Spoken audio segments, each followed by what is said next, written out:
My dear students, है ना। हम लोग आज हमारा नया चैप्टर चालू करने जा रहे हैं, दैट इज केमिकल बॉन्डिंग।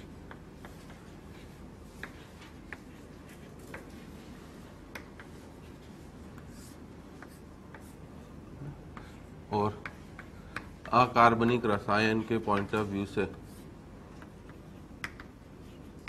ये आपका मोस्ट इम्पॉर्टेंट चैप्टर होता है। इसी साल जेई मेंस में बात करी जाए तो काफ़ी क्वेश्चन आपने देखे होंगे रासायनिक बंध के ऊपर आए, है ना। तो पहले तो मुझे ये देखना है कि इस चैप्टर का अगर हम लोग ओवरव्यू ले लें कि हमें पढ़ना क्या क्या है ना। सबसे पहली चीज़ हमें पढ़नी है कि बंध कितने प्रकार के होते हैं, बंधों के प्रकार, है ना। बंध किस किस प्रकार का होता है मेरा, है ना। आयनिक बंध भी होता है, सहसंयोजक बंध होता है हमारा, ठीक है ना। उप सहसंयोजक बंध होता है, ठीक है। धात्विक बंध होता है, इसके अलावा हाइड्रोजन बंध होता है ना। और इसके अलावा कौन सा बंध होता है हमारा, वॉन डेर वाल। तो हमें सब बंधों के बारे में जानकारी लेनी है, ठीक है, कि कौन सा बंध किस तरीके से बनता है। पहली चीज तो ये। अब आयनिक बंध जब हम लोग पढ़ेंगे तो आयनिक बंध के अंदर जो जो टॉपिक आते हैं कि आयनिक बंध बनेगा किस तरह से, आयनिक यौगिकों को निरूपित किस तरह से करा जाएगा, विद्युत संयोजकता क्या होती है ना। आयनिक बंध वाले यौगिकों के लक्षण क्या क्या होते हैं, ठीक है ना। जालक ऊर्जा क्या होती है, जल योजन ऊर्जा क्या होती है। कोई आयनिक यौगिक, जैसे हम लोग इनऑर्गेनिक के खूब क्वेश्चन आते हैं बार बार कॉमन, कि ये जल में विलय होगा कि अविलय होगा, तो वो विलयता भी हम लोग आयनिक यौगिकों में पढ़ेंगे कि किस तरह से हम निर्धारित करेंगे कौन सा यौगिक जल में विलय होता है और कौन सा यौगिक अविलय होता है। फिर आपने नाम सुना होगा फेजान का नियम, क्योंकि हमें पता है न तो कोई बंध पूर्ण रूप से आयनिक है, न ही कोई बंध पूर्ण रूप से सहसंयोजक। तो अगर आपको आयनिक यौगिकों में सहसंयोजक लक्षण को दर्शाना होगा तो आपको जाना पड़ेगा कौन से नियम पर, फेजांस के नियम पर। तो इतनी सारी चीजें हम लोग आयनिक बंध में एक साथ कवर करते हुए चलेंगे, ठीक ना। फिर जब हम लोग सहसंयोजक बंध पे आएंगे, इसमें भी वही, ये किस किस तरीके से बनता है, ठीक है ना। क्या क्या इनके दर्शाए जाने वाले यौगिकों में क्या क्या गुणधर्म होते हैं। सहसंयोजक लक्षण में भी कुछ ना कुछ कौन सा लक्षण होता है, आयनिक लक्षण, जो हम लोग आवर्त सारणी में सीख चुके हैं कि हेनी स्मिथ समीकरण से आप किसी भी बंध में आयनिक लक्षण को ज्ञात कर सकते हो। फिर हम लोग द्विध्रुव आघूर्ण क्या बोला जाता है, जिसे डाइपोल मोमेंट, उसको भी हम लोग इसी टॉपिक में पढ़ेंगे कि डाइपोल मोमेंट किस तरह से कैलकुलेट करा जाता है।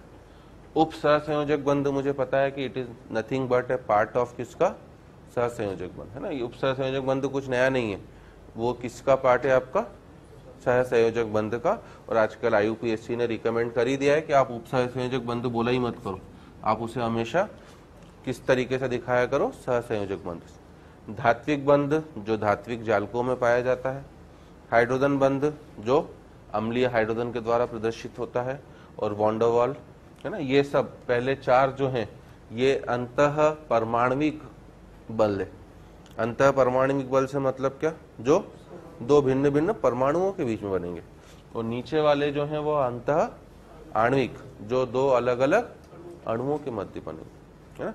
डेफिनेटली ज्यादा प्रबल कौन से बल होंगे मेरे, अंतः आणविक की अंतः परमाणविक, अंतः परमाणविक, क्योंकि पहले ये बनते हैं, परमाणु जुड़ेगा अणु बनेगा तभी तो उनके अंदर आणविक बल लगेंगे, ठीक है ना। तो ऊपर वाले प्रबल बल होते हैं और नीचे वाले क्या होते हैं, हमारे दुर्बल बल, ठीक है। तो पहले तो मुझे इन सब चीजों को, बंधों के प्रकार को समझ लेना है कि बंध क्यों बन रहा है, बंधों की, और उसके बाद बंध किस किस प्रकार के होते हैं ना। फिर हमें सहसंयोजक बंध की थ्योरीज, सिद्धांत को समझना है कि सहसंयोजक बंध वाले कौन कौन से सिद्धांत हैं। जैसे सबसे पहला सिद्धांत आता है सहसंयोजक बंध में, कौन सा, VBT, वैलेंस बॉन्ड थ्योरी, नाम सुना होगा हमने। संयोजकता बंध सिद्धांत कि आखिर क्यों बन रहा है, जिसमें बताया जाता है कि कोई भी बंध क्या होता है, कक्षकों के अतिव्यापन से बनता है ना। SS, SP, PP और PP के अतिव्यापन कितने तरीके से हो सकते हैं, दो, या तो अक्षीय होगा या फिर निराक्षीय, जो समांतर। तो वो सब चीज़ें हम लोग यहाँ पढ़ेंगे। सेकेंड थ्योरी आती है इसके बाद कौन सी हमारा VSEPR है ना, valence shell electron pair repulsion, संयोजकता कोश इलेक्ट्रॉन प्रतिकर्षण सिद्धांत। और इसी के अंदर हम लोग समझते हैं किसको, संकरण को। अगर आपने नाम सुना हो ना, क्या हाइब्रिडाइजेशन, जो हमारे लिए काफ़ी महत्वपूर्ण हो जाता है। VBT के ऊपर लगभग हर साल विस्पर थ्योरी के ऊपर क्वेश्चन आता ही है आपका। इसके अलावा तीसरी थ्योरी जो हम लोग समझेंगे यहाँ पर वो कौन सी, MOT मतलब मोलिकुलर ऑर्बिटल थ्योरी। और अगर आपको पता हो तो इस साल JEE मेंस 2013 में 3 क्वेश्चन आए हैं MOT के ऊपर, 3 क्वेश्चन पूरे, ठीक है ना।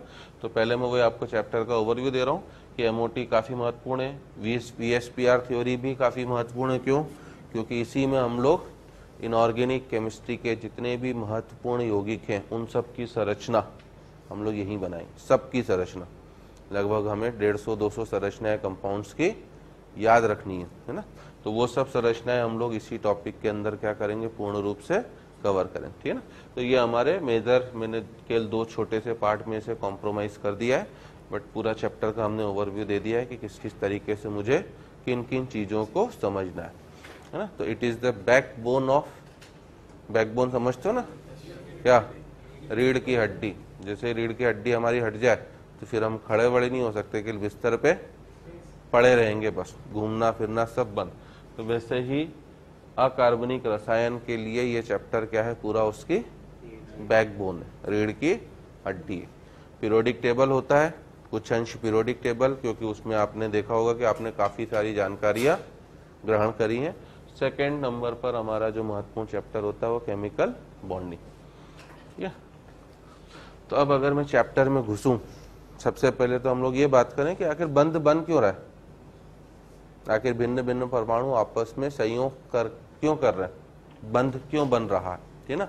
और बंध की परिभाषा क्या देंगे, एक परमाणु ज्यादा स्थायी होता है कि अणु ज्यादा स्थायी होता है, एक परमाणु ज्यादा स्थायी है कि अणु ज्यादा स्थायी है। हाइड्रोजन का परमाणु मतलब H और हाइड्रोजन का अणु मतलब H2, दोनों में ज्यादा स्थायी कौन होगा, H2। क्यों, है ना। जब परमाणु आपस में संयोग करके क्या बनाते हैं, अणु बनाते हैं, तो उससे ऊर्जा में डेफिनेटली क्या आती है, आपकी कमी होती है। क्योंकि 2 H के अणु परमाणु जब जुड़ेंगे तभी तो क्या बनेगा, H2।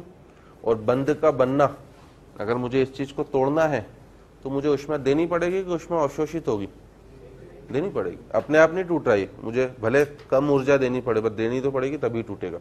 तो अगर बंध का टूटना, किसी चीज का टूटना ऊष्मा शोषी अभिक्रिया है, तो बंध के बनने में डेफिनेटली क्या होना चाहिए, ऊष्मा उत्सर्जित होनी चाहिए, और वो इसलिए कौन सी प्रक्रम हो जाती है, ऊष्मा क्षेपी प्रक्रम, ठीक है।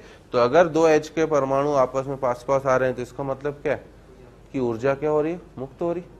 और अधिक ऊर्जा वाली स्थिति ज्यादा स्थायी होती है कि कम ऊर्जा वाली स्थिति अधिक स्थायी होती है, कम ऊर्जा वाली स्थिति हमेशा क्या होती है, ज्यादा स्थायी, है ना। कभी आप जैसे कम ऊर्जा, सामान्य ऊर्जा वाले तत्व या कोई भी पदार्थ, या हम अपनी ही बात करें, अगर हम लोग सामान्य ऊर्जा में रहें तो क्या होंगे, काफी ज्यादा एक्टिव और स्थायी फील करते हैं।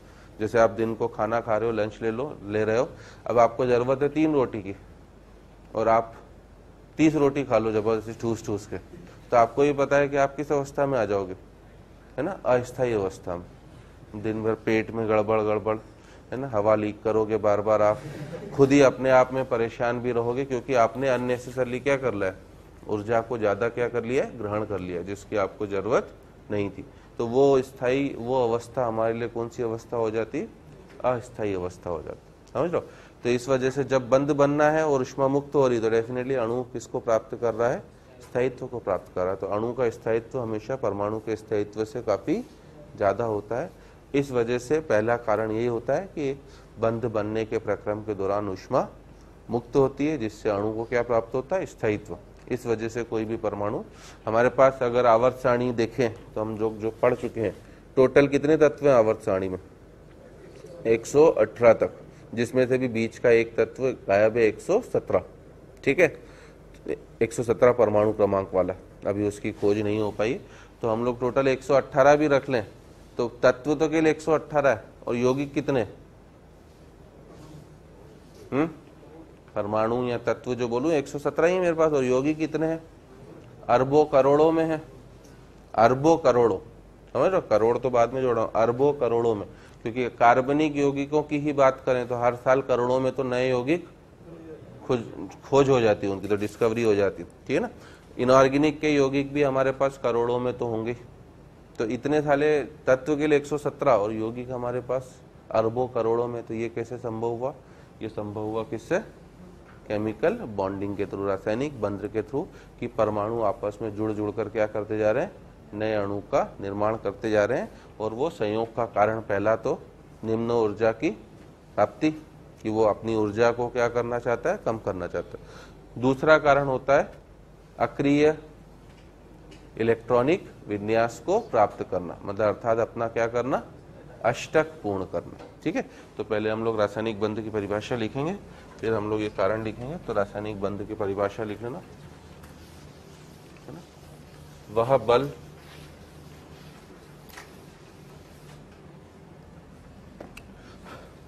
बल जो, है ना, वह बल जो किसी अणु में, वह बल जो किसी अणु में विभिन्न परमाणुओं को, वह बल जो किसी अणु में विभिन्न परमाणुओं को आपस में बांधे रखता है,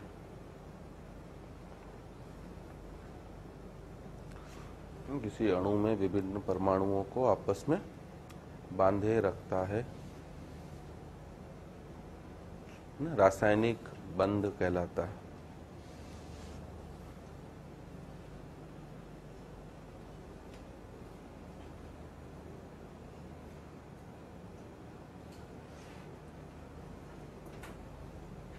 ठीक है, नेक्स्ट लिखना हमारा रासायनिक संयोग के कारण।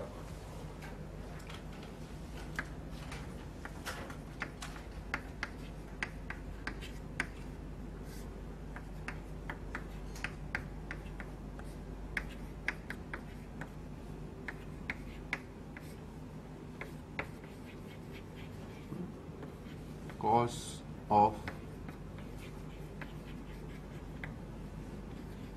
chemical combination, ठीक है। कॉज ऑफ केमिकल कॉम्बिनेशन, कि आखिर संयोग कर क्यों रहा है, ठीक है। संयोग करने के दो कारण हैं। पहला तो है हमारा निम्न ऊर्जा की प्राप्ति, या जिसे आप न्यूनतम ऊर्जा अवस्था भी बोल सकते हो।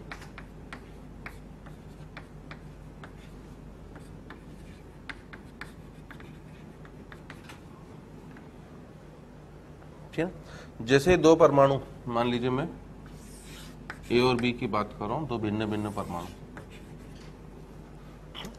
ये जैसे दोनों पास आना चालू करते हैं तो क्या होता है? ए के पास अपने इलेक्ट्रॉन है और ए के पास अपना नाभिक भी होगा, न्यूक्लियस, है ना, न्यूक्लियस NU लिख देता हूं। बी के पास भी क्या होगा? इलेक्ट्रॉन भी होंगे और न्यूक्लियस भी होगा, होगा ना। तो हर परमाणु के पास हमें पता ही है कि नाभिक और इलेक्ट्रॉन दोनों होते हैं। अब जैसे दोनों पास पास आना चालू करते हैं तो इलेक्ट्रॉन और इलेक्ट्रॉन में क्या होगा? क्या होगा इनके बीच में? प्रतिकर्षण। और इसके नाभिक और इसके नाभिक में भी क्या होगा? प्रतिकर्षण, क्योंकि हमें पता है कि समान आवेशों के मध्य क्या होता है? प्रतिकर्षण। विपरीत आवेशों के मध्य आकर्षण। ये भी ऋणावेशित, ये भी ऋणावेशित, प्रतिकर्षण हो रहा है। ये धनावेशित, ये भी धनावेशित, क्या हो रहा है? प्रतिकर्षण। परंतु अगर मैं बात करूं इसके इलेक्ट्रॉन और इसके नाभिक के बीच की, तो इसमें कौन सा बल लग रहा होगा मेरा? आकर्षण। और इसके नाभिक और इसके इलेक्ट्रॉन के बीच की बात करूं तो इसमें भी कौन सा बल लग रहा होगा मेरा? आकर्षण। ठीक है ना। तो जैसे दो परमाणु एक दूसरे के समीप आना चालू करते हैं, उनमें आकर्षण बल भी लग रहा है और प्रतिकर्षण बल भी, है ना। अब निर्भर करेगा किस पर्टिकुलर बल का, है ना, मैग्नीट्यूड या मात्रा ज्यादा है। अगर परमाणु लगातार समीप आते जा रहे हैं तो इसका मतलब क्या है, आकर्षण बल ज्यादा हमारा प्रभावकारी है किसकी तुलना में, प्रतिकर्षण बल, है ना। तो जब तक वो लगातार पास पास आते जा रहे हैं तब तक आकर्षण बल काफी ज्यादा हमारा प्रभावकारी है किसकी तुलना पर, प्रतिकर्षण बल की तुलना में। एक पर्टिकुलर निश्चित दूरी पर जाकर क्या हो जाता है, आकर्षण बल और प्रतिकर्षण बल दोनों की मात्रा क्या हो जाती है आपकी, बराबर, ठीक है ना। मतलब जैसे ही वो दूरी बराबर हुई, उसका मतलब तात्पर्य क्या हो गया कि अब आप इन दो अणुओं को ए और बी के उससे ज्यादा समीप कभी भी नहीं ला सकते। और ये जो पर्टिकुलर दूरी होती है और ए और बी के बीच के परमाणुओं के बीच की दूरी, उस अवस्था में जब दोनों तरह के बल एक दूसरे को क्या कर लेते, पूर्ण संतुलित, इस दूरी को ही कौन सी दूरी बोली जाती है हमारी, बंध लंबाई, बॉन्ड लेंथ। इसका मतलब है कि अब आप इससे ज्यादा दोनों को पास नहीं ला सकते। अगर आपने जबरदस्ती पास लाना चालू करा तो आप कौन से बल प्रभावकारी हो जाएंगे, प्रतिकर्षण बल प्रभावकारी हो जाएंगे, और उल्टे ऊर्जा में कमी आने की बजाय ऊर्जा क्या होगी आपकी, बढ़ना चालू हो जाएगी। तो अगर आपने सभी ने ग्राफ देखा होगा, है ना, इस तरह का एक ग्राफ बनता है हमारा, कौन सा, वाई अक्ष पर तो होता है पी, पी का मतलब क्या हमारा, पोटेंशियल एनर्जी, स्थितिज ऊर्जा, और एक्स अक्ष पर होता है हमारा आर मतलब डिस्टेंस, डिस्टेंस मतलब दूरी, है ना। और ये ग्राफ किस तरह से होता है हमारा, इस तरीके से, है ना। तो ये ग्राफ भी हमसे पूछा जाता है ना। ये ग्राफ क्या बता रहा है कि जब आप अनंत दूरी से आ रहे थे, जब ए और बी अनंत दूरी पर थे, मतलब आर जो दूरी थी इनके बीच की कितनी थी, इन्फिनिटी। अब पोटेंशियल एनर्जी का सूत्र मुझे पता ही है क्या होता है, के Q1 Q2 बटे आर। जब आर इन्फिनिटी हो गया तो अनंत दूरी पर पोटेंशियल एनर्जी कितनी थी आपकी, 0, है ना। अब जैसे जैसे ये दोनों क्या करते जा रहे हैं, पास पास आते जा रहे हैं, ठीक है ना। क्योंकि आकर्षण बल ज्यादा प्रभावकारी है, इसलिए आप देख लो कि हमारा ग्राफ यहाँ पर लगभग वाई अक्ष पर स्थितिज ऊर्जा है तो 0 से चालू हो रहा है ना। जैसे पास आता जा रहा है लगातार ऊर्जा में क्या आती जा रही है आपकी, कमी आती जा रही है, तो धीरे धीरे करके ऊर्जा कम होती जा रही है। इस बिंदु पर क्या है हमारा, इस बिंदु पर हमारी जो ऊर्जा हो चुकी है वो कितनी है, मिनिमम, ठीक है ना। तो इस पर्टिकुलर बिंदु पर जहां पर आपकी बंध ऊर्जा मिनिमम हो चुकी है, जो दूरी होती है दोनों परमाणुओं के बीच की, है ना, उसको हम लोग क्या बोलते हैं, हमारा बंध लंबाई। और ये जो ऊर्जा होती है, इस ऊर्जा को ही कौन सी एनर्जी बोला जाता है, हमारा बॉन्ड एनर्जी, है ना। तो ये जो न्यूनतम दूरी है, तो ये दूरी आपकी कहलाती है क्या, हमारा बॉन्ड लेंथ, ठीक है। तो पहला रासायनिक संयोग का कारण हमारा ये होता है कि हर परमाणु चाहता है कि वो दूसरे परमाणु से संयोग करके अणु बनाए जिसका स्थायित्व परमाणु की तुलना में क्या होता है, काफी ज्यादा होता है ना। और हम लोग बोल सकते हैं कि जितना अधिक आकर्षण होगा, ठीक है ना, ऊर्जा उतनी ही क्या होगी आपकी, कम, ठीक है, और स्थायित्व उतना ही क्या होगा हमारा, ज्यादा। तो इस चीज को भी हम लोग ध्यान रखेंगे कि आकर्षण जितना ज्यादा होता है ऊर्जा उतनी ही ज्यादा मुक्त होगी और आपके बनने वाले अणु को उतना ही ज्यादा स्थायित्व प्राप्त होगा।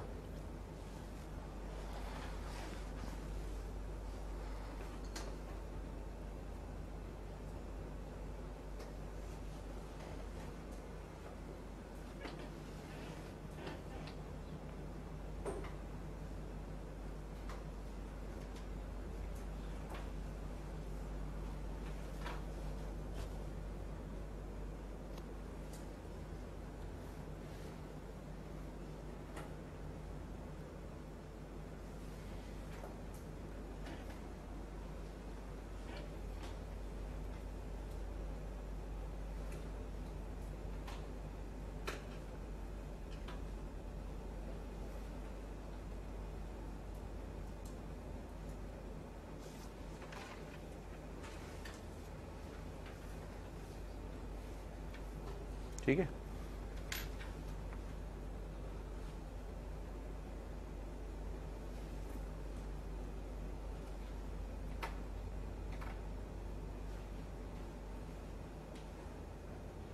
अगर ना समझ में सभी को, इसमें लिखाने की कोई जरूरत है नहीं।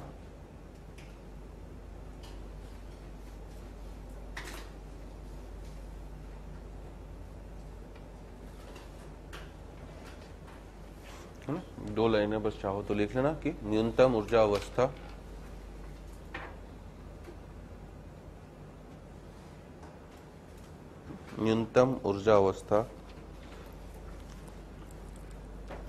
किसी भी यौगिक की न्यूनतम ऊर्जा अवस्था किसी भी यौगिक की, है ना, अधिकतम स्थायी अवस्था होती है। न्यूनतम ऊर्जा अवस्था किसी भी यौगिक की अधिकतम स्थायी अवस्था होती है ना, एवं चूंकि बंध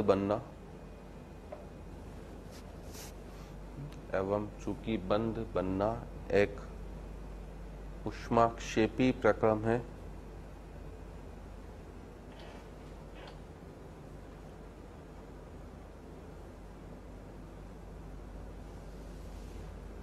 है ना, अतः परमाणु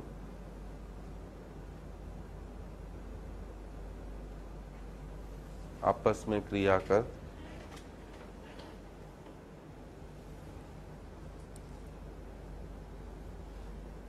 है ना, अतः परमाणु आपस में क्रिया कर स्थायी अणु का निर्माण, अतः परमाणु आपस में क्रिया कर स्थायी अणु का निर्माण ऊष्मा मुक्त करके करते हैं।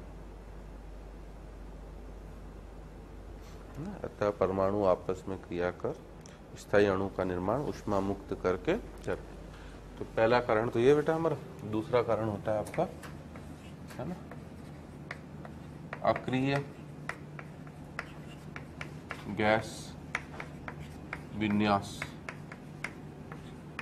को प्राप्त करना। अब अक्रिय गैस विन्यास को प्राप्त करने का मतलब बोलने के लिए भी हम लोग ये भी बोल सकते हैं, है ना, कि अष्टक पूर्ण करना।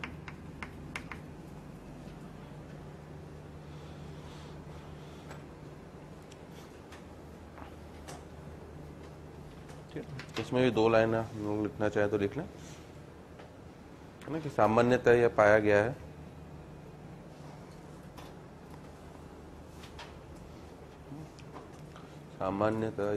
गया है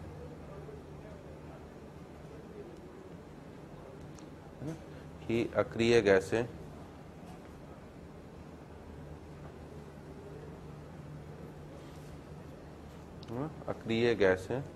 बंध निर्माण की प्रक्रिया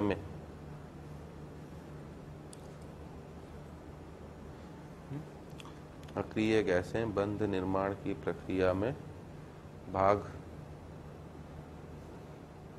नहीं लेती हैं।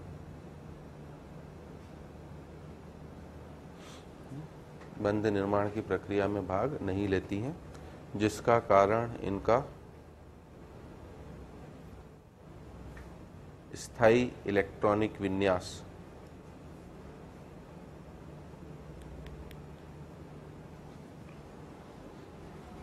होता है ना,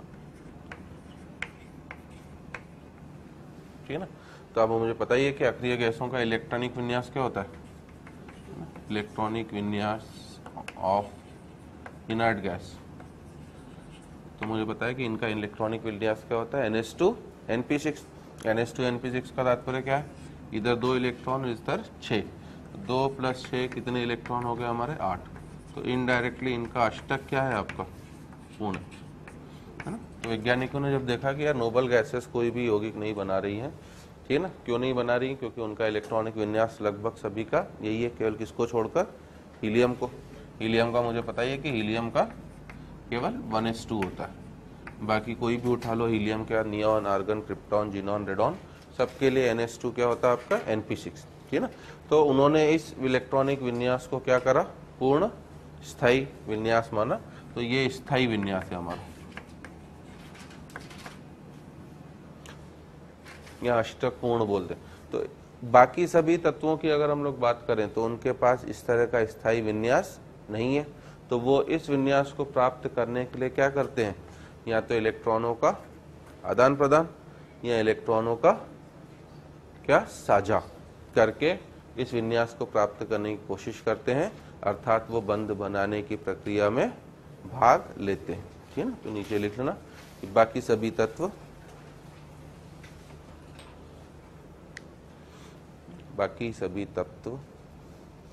उपरोक्त विन्यास को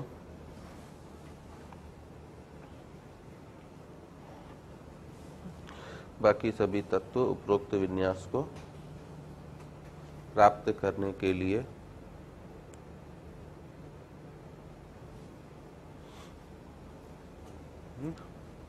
या तो इलेक्ट्रॉनों का आदान प्रदान, बाकी सभी तत्व उपरोक्त विन्यास को प्राप्त करने के लिए या तो इलेक्ट्रॉनों का आदान प्रदान या साझा करते हैं, या तो इलेक्ट्रॉनों का आदान प्रदान या साझा करते हैं, अर्थात वो बंध बनाने की प्रक्रिया में भाग लेते हैं।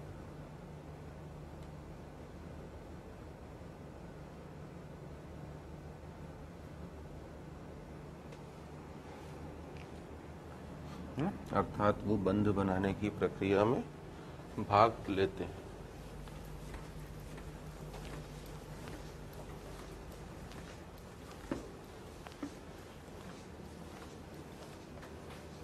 ठीक है, तो ये हमारे रासायनिक संयोग के कारण है।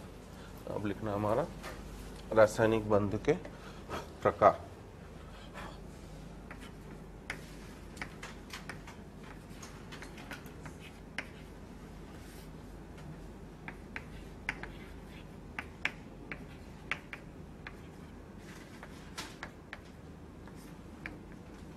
रासायनिक बंध के प्रकार, टाइप्स ऑफ केमिकल बॉन्ड।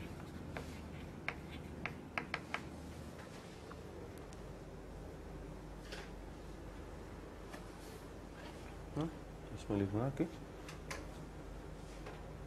संयोजकता के इलेक्ट्रॉनिक सिद्धांत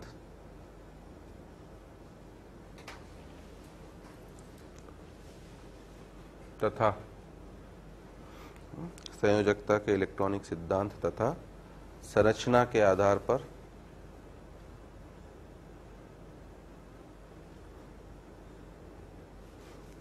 रासायनिक बंधों को दो श्रेणी में वर्गीकृत किया गया।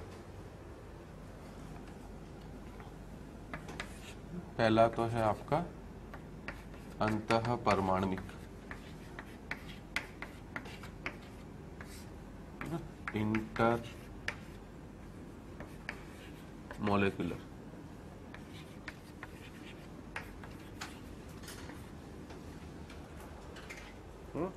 आप कभी कभी इसे प्राथमिक बंध भी बोलते हो, प्राइमरी, क्योंकि पहले ये बनेगा, इसके बनने के बाद ही अणु का निर्माण होगा, और फिर दो अणुओं के बीच में जो बंध बनेगा उसे अंतः आणविक है ना। तो पहला टाइप का बॉन्ड है हमारा इंटर मॉलिक्यूलर, अंतः परमाणविक,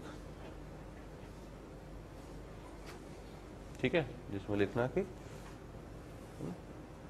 दो समान या भिन्न परमाणुओं के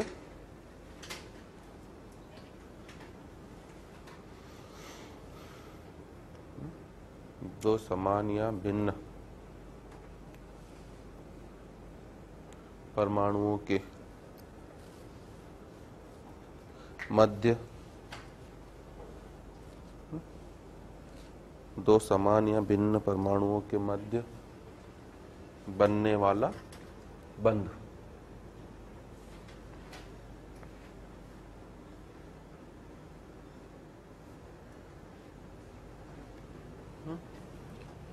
और दूसरा होता है हमारा अंतः आणविक।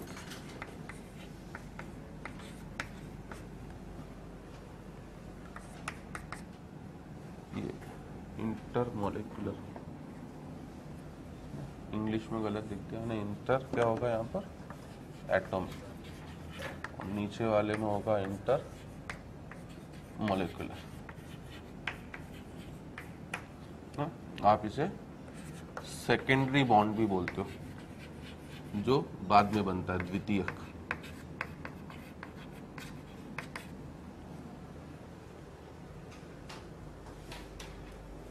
है ना, इसका मतलब है हमारा दो, है ना, दो समान या भिन्न अणुओं के मध्य बनने वाला बंध।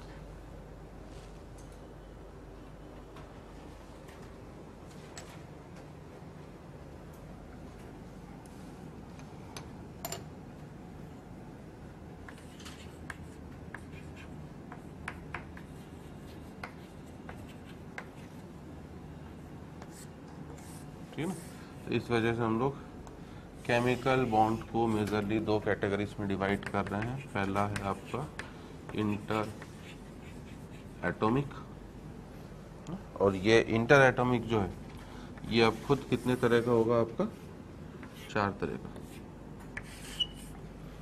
कौन कौन सा, आयनिक बंध,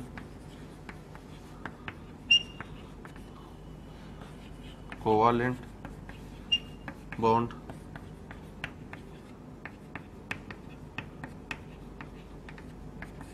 सहसंयोजक, कोऑर्डिनेट बॉन्ड मतलब उप सहसंयोजक, और मेटलिक को भी हम लोग यही ले सकते हैं, मतलब धात्विक।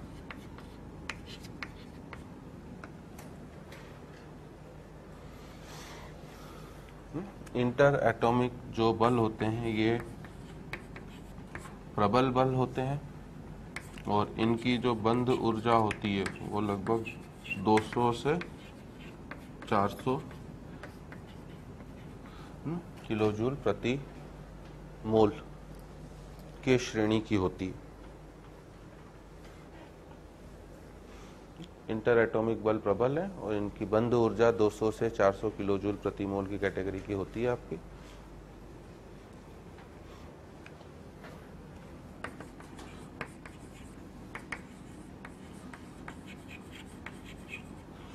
सेकेंड है इंटर मोलिकुलर, जो वीक दुर्बल होता है, और इनकी बंध ऊर्जा लगभग केवल 10 से 40 किलोजूल प्रति मोल होती है, और ये 2 तरह के होते हैं।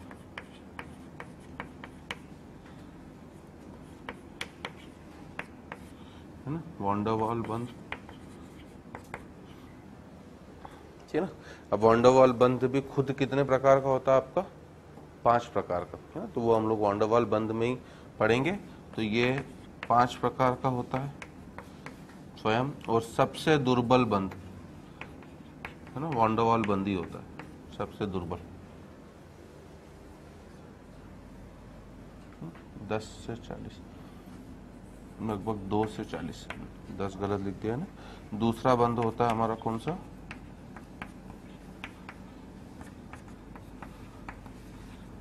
हाइड्रोजन बंध, है ना। ये हाइड्रोजन बंध भी स्वयं क्या होता है आपका, ये तुलनात्मक रूप से क्या होता है, इन दोनों में प्रबल होता है। और हाइड्रोजन बंध खुद भी 2 तरह का होता है, 2 भिन्न भिन्न अणुओं के मध्य लगने वाला, या फिर 2 भिन्न एक ही परमाणु के, एक ही अणु के 2 भिन्न भागों के बीच में। तो एक इंटरमोलिकुलर कहलाता है और एक इंट्रामोलिकुलर। तो ये हमारे लिए ज़्यादा महत्वपूर्ण हो जाता है, परंतु आप इसे ऑर्गेनिक केमिस्ट्री में ज़्यादा देखते हो, तो ये दो तरह का हो जाता है, इंटर मोलिकुलर और इंट्रा मोलिकुलर।